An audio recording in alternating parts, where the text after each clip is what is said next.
The Connection Show. Inspiring hope, health, healing, connecting the dots of your story and transforming your life. Sponsored by Braveheart Workshops, live with Jill Reynolds. Well, welcome to the Connection Show, inspiring hope, health, and healing. And we are in Branson, Missouri, and joining me today is Mandy Farrow. Welcome, Mandy, to the show. Good morning. Well, we are so grateful that you could jump on. I know you've been really, really busy. You work at Tri-Lakes, and it's just been really a busy season for you. But we've got some great news for everyone listening today. Is Resilient Bravehearts for Such a Time as This is an event coming to Branson, Missouri, August 19th and 20th. And Mandy will be one of our speakers. We'd love for you to know a little bit about the event. So I'm going to show you the flyer and all the amazing speakers coming. And listen to this video now to learn more about what we're doing. From the beginning of time, God has commissioned women from around the world to mentor, encourage, teach and train tweens, teens, college students, and young women to be courageous and fearless women of God. In 2023, Queen Esther's need to rise up to save our nation and the generations to come.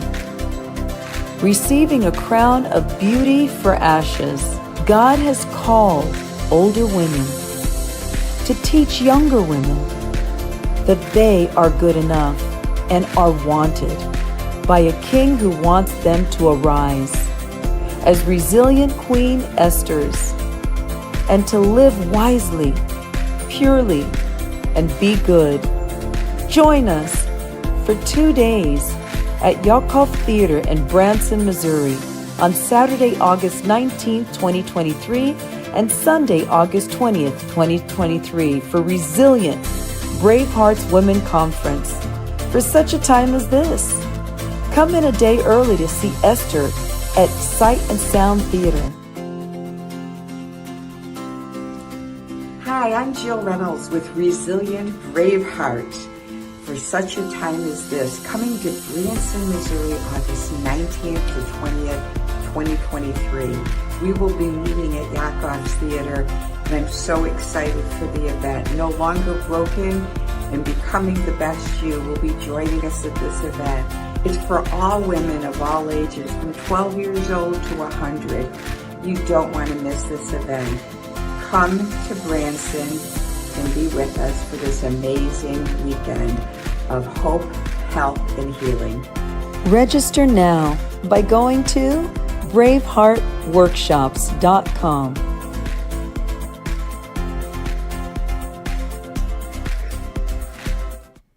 Well, as you can see, it's going to be an amazing opportunity for girls 12 years old up and women up to 100 to come to this event. So Mandy, what we'd love to know, the audience to know, is a little bit about you. So if you wouldn't mind, just share a little bit about, if you'd like, usually on my show, which we won't go that deep, we usually like to share the good, the bad, and the ugly of our life so that Gotcha. when people hear our stories, they see the similarities. And your topic at this event is finding hope. So can you give us a little bit about the background of who you are?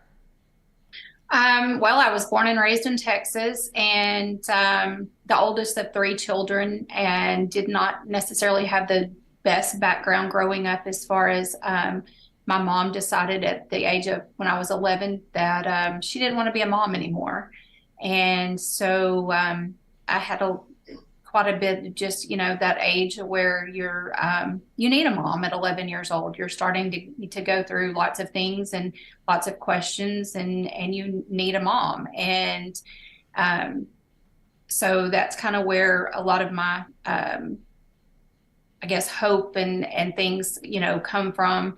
And then I'm just like everyone else. I've had good, bad, and ugly, like you were saying. And I've made lots of mistakes, had lots of blessings in my life, been through a divorce, been a single mom, worked my way back up, happily married, with kids, a professional.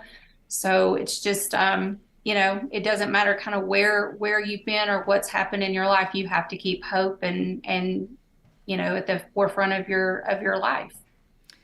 Well, and for me, Mandy, thanks for your transparency. Over the years, I've had to redefine the word hope in my own life. It used to be like, I hope for good health, or I hope to have healthy kids, or I hope to have enough money to pay my bills. But as I've aged, I have found that my hope really just needs to be in God. And, not all the outside other things. Because when I put my hope in Him, I feel like He directs my path. Do you feel the same way in your life? I do. Yeah. I put a lot of pressure on myself, just because that's kind of how I am. I have a lot of personal goals. So I'm really hard on myself. And without God, I mean, there's no telling where I would be, Yeah. Yeah. Now, when you say that at 11 years old, sorry, this just popped up saying that we're starting and we already started. I hope it doesn't keep doing that. I hope it doesn't keep doing that. You like that?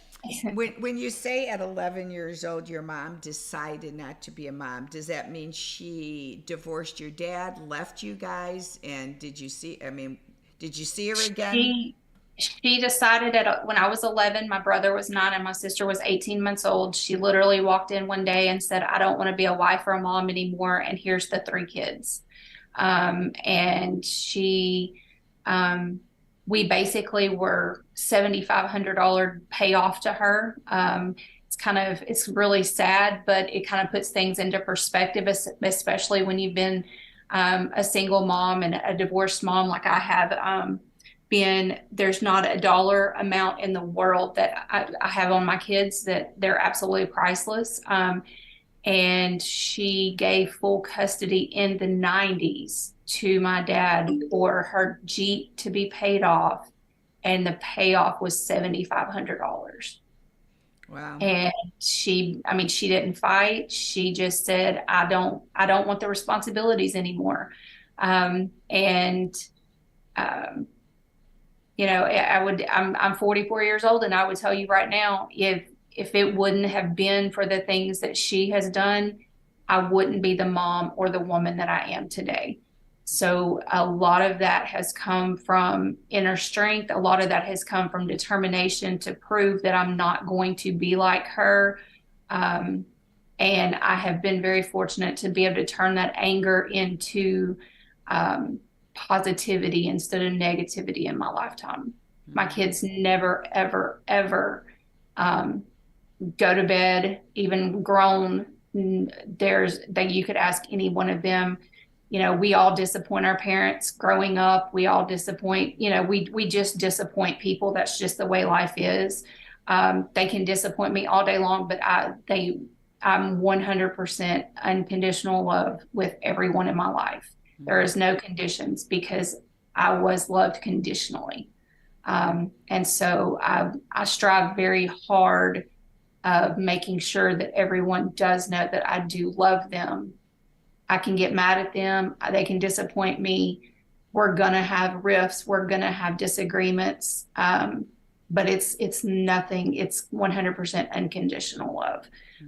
She was in and out of our lives growing up. And it's sad to say, but she wound up committing suicide. And 3 years, I had not seen or spoken to her in 3 to 4 years. And it's really sad that, she basically committed suicide because of the choices that she had made. And she did try to make amends with us 3 kids. And by the time that had come around, we all had kids of our own, and there was no explaining it. There was no, you can make all the excuses in the world, But when it comes down to when you have your own kids and you say, but I just didn't want to be a mom anymore, and that was her reasoning or her justification, we weren't animals, and we all felt the same way. Is you don't have that choice when you choose to be a parent. You can't cut that off. That's not, kids did not ask for that. No matter how old you are, your mom is still your mom. And I would love to sit here and say that it didn't affect me. I'd love to sit here and say I hated her. That's so, I should have hated her. I had every right to hate her. But she was still my mom, no matter what. Yeah. And, you know, it just, but none of us three chose to go to her funeral. And I think that speaks volumes of how somebody, you know, I have forgiven her, but I never forgot. Yeah. Well, and I, you know, the Holy Spirit, when you were speaking, the moment you said your age, I have one son of my own. I've got stepkids, but my son is 40, and his oldest daughter, my granddaughter, is 10, and she'll be 11 in a couple of weeks. And so when you said that age, I can't even imagine her at that age, as close as she is to her mom and dad, having something like that happen. It's just, to me, it's so unfathomable just to think of a mom with you look at your own grandkids, and I'm sure, right. I am sure when your children got to an age of 11, the thoughts come flooding back, because they always say memories at the age of something happen. When you have your own kids and right. they're at that age, those memories come flooding back like big time. Right. Yeah. Now, your dad, is he still around, and what kind of... No, my dad was killed in an 18-wheeler accident, actually, before my mom was. He died in 2003, and she died in 2000, and that's terrible, either 5 or 6. But he was killed in an automobile wreck. How old were you then? I lost both my parents before I was 30. I want to say I was like 26, something like that. Oh my goodness. Oh. So did you have a good relationship with your father? I did until he remarried.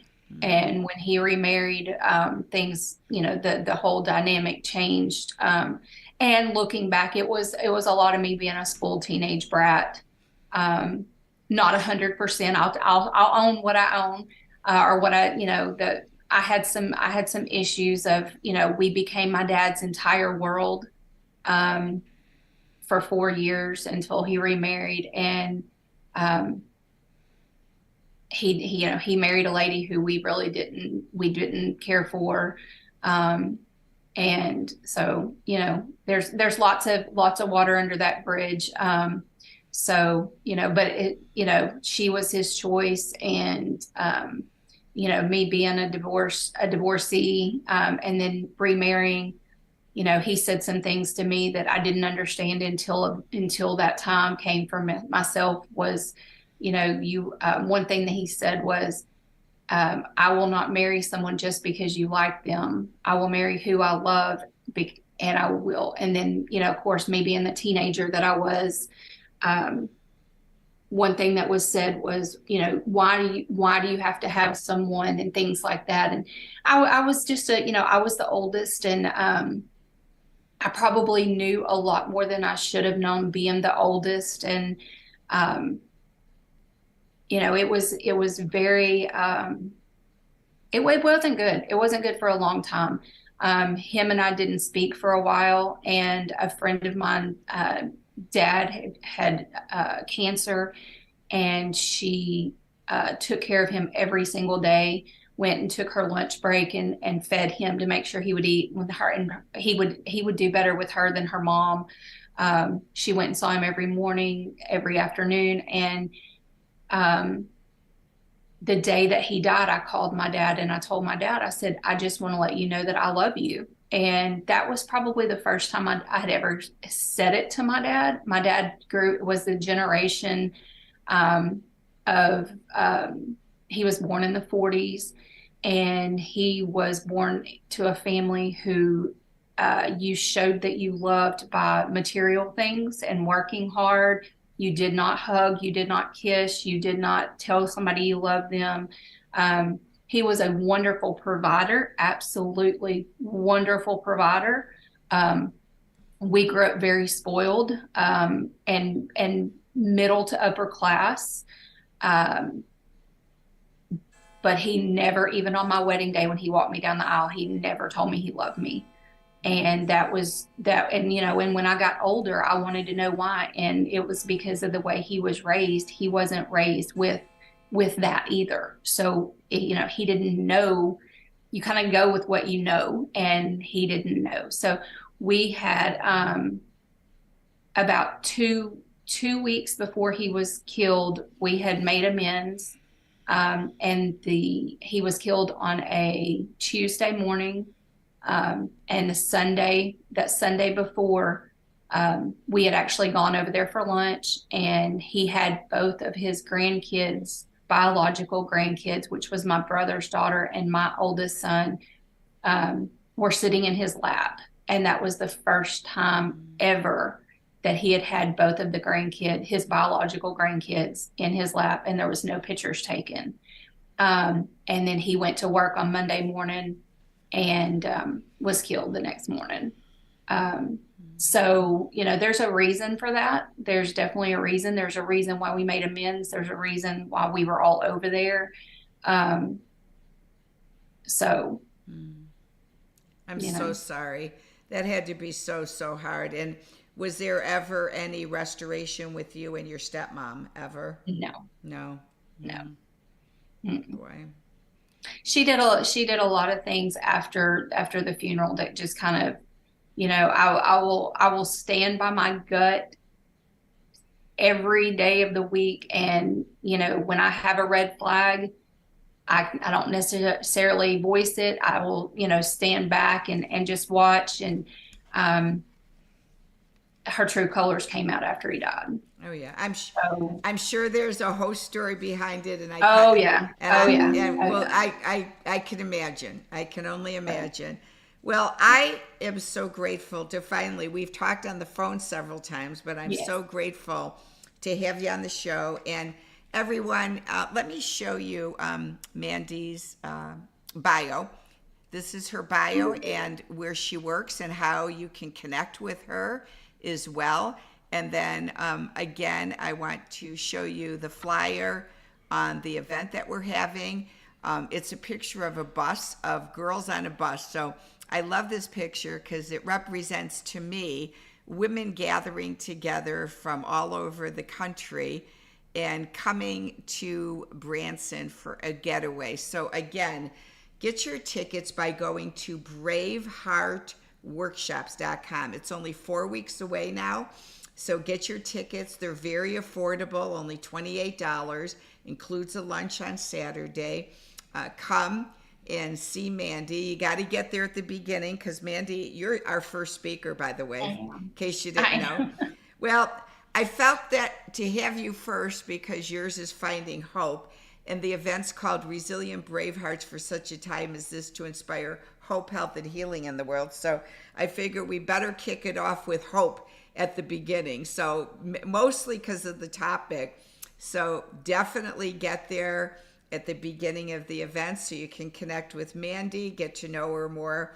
And Mandy, I really am grateful that you said yes to this opportunity. I can't wait for you to bless the women and have them be filled with more inspiration and transformation in their own lives. Mandy. Thank you. Thanks a lot, you guys. Forward to it. Good. We'll see you guys August 19th and 20th at Yakov's Theater in Branson, Missouri. Thanks for joining the Connection Show. Have a blessed day. Bye now, Mandy. Bye.